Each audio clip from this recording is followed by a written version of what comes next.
Ever wonder how big e-commerce really is? How significant e-commerce is to total retail? What COVID's impact will be on e-commerce and how permanent that impact might be? In this video, we'll cut through all the confusion, give you a good idea about how big e-commerce is in the US, how fast it's growing, and if and how COVID is changing that trajectory.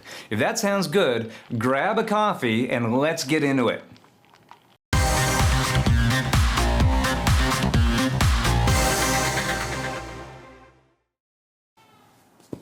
Nailed it! First take! Hey, I'm Jason Retailgeek Goldberg. I'm a fourth-generation retailer. I've been a retailer, a brand, and a consultant in the e-commerce industry for nearly 30 years. Today, I'm the Chief Commerce Strategy Officer for the Publicis Group, so I get to work with many of the largest retailers and brands in the world. This channel offers weekly quick hits and an occasional deep dive on the latest trends and news in the e-commerce industry. So exactly how big is e-commerce? It's a really simple question, but the answer sometimes is more complicated. Part of the problem is people confuse the absolute size of the market with how fast the market's growing and the share e-commerce has of total retail. And as we're going to discover, people don't tend to have a common definition of what retail means, what e-commerce means, or even how to measure those things. So let's start at the beginning. Last year in 2020, total retail in the United States of America represented $5.6 trillion in sales. That's 27% of the GDP. That number comes from the U.S. Department of Commerce, from the Retail Indicators Division. They conduct surveys of thousands of retailers every month, aggregate all that data, and publish it for us to use. If you're interested in more information about the U.S. Department of Commerce retail data, I've recorded a deep dive podcast about it, and I'll put a link in the show notes below so you can listen to it. But for now, just know that this is the most trusted gold standard we have for retail and e-commerce data in the United States. It's far from perfect, but it's consistent and it's the best reliable source we have. So $5.6 trillion last year, 27% of the GDP, makes retail one of the largest categories of the US economy. We're the largest private employer in the United States. I think only the US and Chinese armies have more employees than the US retail industry, so a very significant part of the economy. And last year, according to that same data set, e-commerce was $883 billion. So that represents about 15.7% of that total retail number. So the simple answer to how big is e-commerce? Oh, it's easy. It's $883 billion, and it's about 15.7% of sales. But there's a lot more to it than just that. And to think about that, the first thing we want to know is how fast is that e-commerce number growing, right? Well, we talked about the retail number. Retail last year actually grew. It grew 3.4% in 2020 over 2019, which is remarkable if you think about how impacted the whole economy was by COVID-19 in 2020. Back in April or March of last year, if you would have said retail would be up 3.4% for the year, I think people would have been thrilled to take that. And that 3.4% is pretty typical growth over the last 10 years. You can see in the last 10 years that we've had several years of 1 to 2% growth, and we've had slightly higher growth in that kind of 4.3%. So 3.4% is right in the mean of what we would expect for normal total retail growth. But this video is about e-commerce, so let's talk about the e-commerce growth. What's interesting here is that e-commerce was already starting to rapidly grow in 2019 before COVID. So you can see the rate of growth of e-commerce significantly accelerated from the usual kind of 10 to 12% growth a year up to over 15% in 2019. And then in 2020, our COVID impacted year, e-commerce took off like a rocket to well over 25% of total sales, which probably isn't surprising because a lot of people were concerned about making visits to stores, a lot of stores were closed, and that shifted a lot of the traditional consumer demand that would have been fulfilled in a store to e-commerce. So it's really not surprising that 2020 was an atypically large year for e-commerce growth. But it's dangerous to talk about averages because very few retailers experienced that average. A mentor of mine once said that on average, Nepal is flat. But as most of you viewers will know, there's a giant mountain in the middle of Nepal. And in the same way, while retail grew by over 3% in 2020, very few categories of retail experienced that kind of growth. Much more typically, there were winners and losers. So if you were a home improvement store, a do-it-yourself store, people were spending a lot more money on improving their home and they were traveling and taking vacations a lot less. If you were a grocery store, people were spending a lot more money on ingredients at grocery stores and they were visiting restaurants a lot less. If you were a sporting goods store, people were spending a lot more money on sporting good equipment and paying for gym memberships a lot less. So those categories had an outsized benefit from the impact of COVID. And conversely, if you were selling gasoline or clothing during the pandemic, you had a really rough year because sales were significantly down in those areas. And so if we go talk to some of the big retailers and say, hey, how did COVID impact you and your shopper? Brian Cornell, the CEO at Target, said that they felt like their guests' expectation for e-commerce accelerated 3 years as a result of the pandemic. So e-commerce got accelerated 3 years in the case of Target. But we've seen some forecasts that were even much more aggressive than that. McKinsey published a great report in April of last year that they called the Leap. And in it, their hypothesis was that we were going to see 10 years of e-commerce growth in the next 3 months of COVID. So they were saying that, hey, before COVID, e-commerce was about 15% of all retail sales, and that by June, e-commerce would represent nearly 35% of all retail sales. So a 10-year acceleration in what we would normally expect for e-commerce penetration. Well, as we sit here now in 2021, we know that that actually didn't happen. Here's what really happened in 2020. We entered 2020 with e-commerce being about 13% of retail sales. At the peak of the pandemic in April, e-commerce peaked at around 19% of all retail sales, and then it leveled off to just below 16%. So what really happened as a result of COVID is e-commerce accelerated from 12.9% of retail sales to 15.7% of retail sales, which is a very significant jump. That represents about $19 billion a month in incremental sales.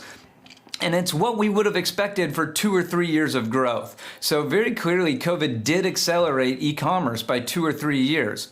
So how did McKinsey get it so wrong? How did they get such a big number? Well, I'm not sure they did get it wrong, but they sort of cherry-picked what they told you, right? So one of the big problems in thinking about the size of e-commerce, and particularly the size of e-commerce as a percentage of retail, is you have to all agree on what the definition of retail is. And it turns out that there's a lot of different definitions of retail. If we go to the US Department of Commerce and get their raw data, the numbers they report actually include all of what you would traditionally think of as retail sales, but also all restaurant and bar sales, which the majority of people probably wouldn't put restaurants and bars in their definition of retail. And so if we look at total e-commerce sales and look at that as a percentage of the US Department of Commerce's definition of retail, you can see that even at the end of the pandemic, or at least at the end of 2020, e-commerce represented less than 15% of all consumer spending. But as I've already discussed, a lot of people would pull restaurants and bars out of that US Department of Commerce number. And so if we pull that out, we get what I'll call traditional retail. And there, e-commerce represents about 15.7% of traditional retail. But not everybody agrees on that definition of traditional retail. A lot of people would say, hey, Jason, if you're talking about e-commerce penetration, there's a big thing that consumers spend money on called gasoline, and nobody buys their gasoline online. So if we're interested in e-commerce share, we should probably pull gasoline out of the retail number. And so if you pull that gasoline number out, suddenly e-commerce looks like almost 17% of all retail sales.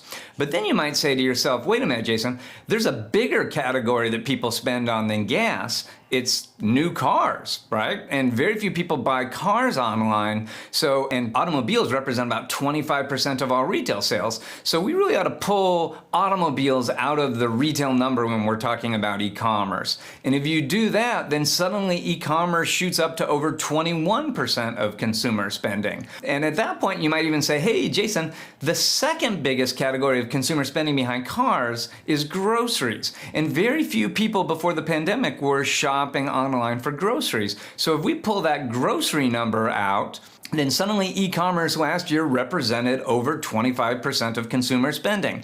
And that definition is close to the definition that McKinsey was talking about when they predicted that 35% penetration. So they weren't necessarily wrong, they were just being a little narrow in their definition of retail. And I say a little narrow because I don't think that's a good thing to do anymore. If it was ever valid that some of those categories weren't shopped on e-commerce, it's certainly not valid after COVID, right? How did people get all their food during COVID? They bought groceries online. If you bought a new car last year, you very likely bought that car online. If you bought a Tesla, there's a very good chance you bought it online. So those old arguments that there are certain categories that simply aren't relevant to e-commerce are no longer true. And in general, we see over time that every category has an e-commerce component. So for now, I like to stick with that traditional retail definition, which puts e-commerce at 15.7%, which is the number I shared with you at the beginning of the video. But don't be surprised if increasingly we start to talk about the retail and food industry as a whole. And part of the reason for that is that it's increasingly becoming an arbitrary distinction between restaurants and other flavors of retail. You really can think of restaurant as just a specific flavor of retail. And very significantly, the lines are really blurring between traditional restaurants, grocery stores, and other forms of meal delivery services like meal kits, for example. So if you order from a website and get a ready-to-eat meal delivered from Whole Foods, that's an e-commerce order. But if you order from a different website and get a ready-to-eat meal delivered from Applebee's, that's a restaurant order and doesn't count as e-commerce. Increasingly, that's not going to make sense. So don't be surprised if you see a lot of people starting to use that retail and food service definition that the US Department of Commerce originally gave us. If that makes sense to you and you're getting value from this content, I'd really appreciate it if you would click the like button and subscribe to my channel. It helps elevate my content in the algorithm, and it makes it easier for me to produce other content, so I really appreciate it. Let's talk about some of the specific flavors of e-commerce that are being most impacted by COVID. By far, the portion of e-commerce that's been most impacted in the United States is what we call BOPIS, buy online, pick up in store. In the UK, it's often called click and collect. In Asia, it's usually called O2O, which depending on where you sit, either means online to offline or offline to online. But essentially, these are all flavors of ordering products online and then going to the store to pick it up rather than have it delivered. And in COVID, a lot of those pickups happened in the store parking lot, the so-called curbside pickup. So if you think about the big omni-channel retailers that had a national footprint of brick and mortar stores, Best Buy, Target, Walmart, those top 6 omni-channel retailers, their curbside pickup sales grew by 130% last year. So more than twice as fast as their overall e-commerce grew. And for those 6 retailers, curbside pickup represented nearly half of all their total sales. So it's a very significant flavor of e-commerce. And as it gets more widely adopted, it has the potential to have all sorts of impacts on retail. If you are picking up your groceries at the curb instead of walking into the store, you're going to make a lot less impulse buys. You're going to walk by other products and discover new products less. You're going to see a lot less of the in-store marketing materials. Traditional success criteria like dwell time and store traffic are going to be more meaningless to you. And so this transition to a curbside pickup commerce model is very popular. It's highly regarded by customers, but it has the potential to be very disruptive for retailers and for the overall commerce industry. Another interesting bifurcation is the distinction between mature digital categories and immature digital categories. So if you were a book retailer like Borders, you were dramatically impacted by e-commerce 20 years ago. If you were a computer retailer or an electronics retailer like CompUSA or Circuit City, you were impacted 15 years ago. If you were a national toy retailer like Toys R Us, you were impacted by digital 10 years ago. And in all of those categories, more than 30% of all consumer spending happens online today. But if you were in a category like new car sales or grocery, before the pandemic, less than 2% of all your sales happened online. So it was very insignificant. So when we talk about the biggest acceleration of digital, it was in those formerly digitally immature categories. The digital disruption of new car sales is vastly more significant right now than COVID's impact on digital book sales, for example. So that's an important thing to think about.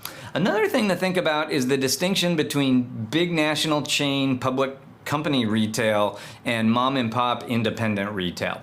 So this is a list of all the retailers in the US that disclose their e-commerce growth by quarter, right? So these are all public companies that, as part of their quarterly financial statements, told the market how fast their e-commerce grew. So this is Q2, Q3, and Q4, the quarters that were most impacted by COVID. The dotted line is the industry average e-commerce growth. And so the thing that you'll immediately take away from this graph is that almost every public retailer grew faster than the industry average. A retailer like Best Buy grew over 200% despite being a top 10 e-commerce site before COVID.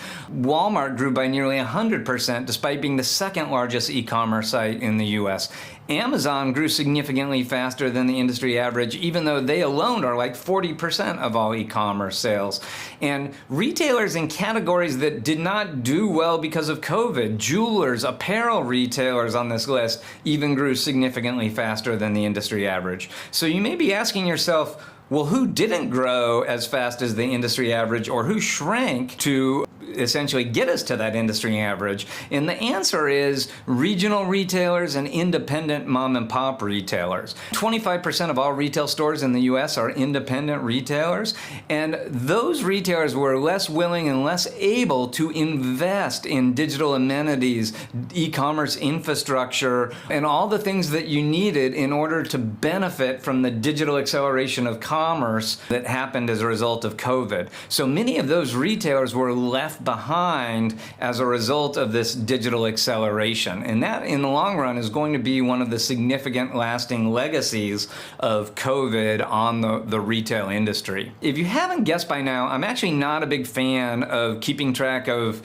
what percentage of retail sales are e-commerce. I just feel like it's increasingly an irrelevant metric. As we've already seen, there's a lot of ambiguity around what an e-commerce sale is, and what your share is, really depends on a lot of factors. A metric that I like a lot better as a success criteria is what I call digitally influenced sales. This particular data set is from Forrester, but others use it as well. And the way it works is, if you look at the pie chart on the left, before COVID, about 13% of all retail sales were online. That's the 13% in gray. But another 36% of all retail sales were what we call digitally influenced. That means I used Google Maps to find out which store had the product. I used a store locator to find out if the product was in stock and what the store hours were. I read reviews about the product on Amazon. I read about the warranty on the manufacturer's website. Maybe I read reviews about the retailer on Yelp. And then I consummated that purchase at a cash register inside of a retail store. But the sale was influenced by all these digital touch points that happened before I went to the store. And so before COVID, if you add up that 36% and the 13% that happened online, e-commerce and digital shopper marketing impacted nearly 50% of all consumer spending. Nearly 50% of that $5.6 trillion was impacted by digital before COVID. So if you're watching this video because you're in the digital shopping industry or in the e-commerce industry, you're wildly undercompensated for the impact you are having on your company's sales. So if you invite me to speak to your boss or your company, I'll be happy to point that out.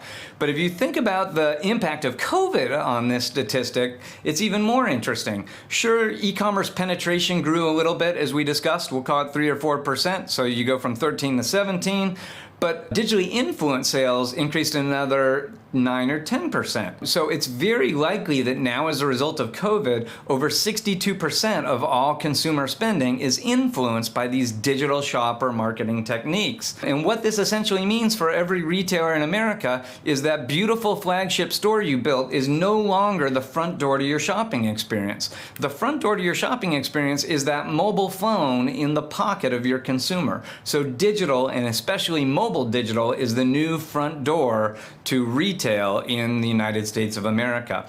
And we're starting to see brands embrace this kind of metric. So in their earnings report this year, I noticed L'Oreal talking about they're planning for a future in which 50% of all their sales come from e-commerce, but over 80% of all their sales are digitally influenced. So it's really interesting to see them starting to make investments in shopper marketing based on the digital influence in that purchase decision.